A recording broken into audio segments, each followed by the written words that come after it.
入境處聯同內地執法部門搗破咗一個跨境偽證同黑工集團。呢個集團涉嫌招攬黑工來港，一條龍服務提供偽造香港身份證、宿舍同幫手揾工，一共拉咗119人。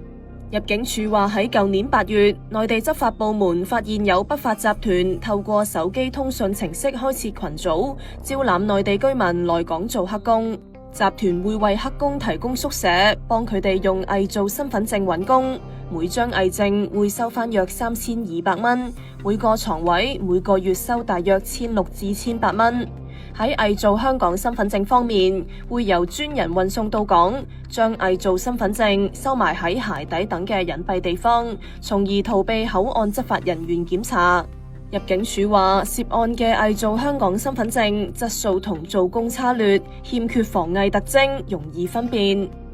喺今次行動入面，入境處喺香港拉咗102人，包括2個集團主腦同成員、83個懷疑黑工同17個涉嫌聘用非法勞工嘅僱主。至於內地執法部門就搗破咗2個製造偽證嘅據點，並拉咗17人。入境處話，今次案件拘捕人數同檢獲嘅偽造身份證數目係同類案件中最多，相信涉案集團喺兩地已經運作約1年，犯罪收益超過2000萬港元。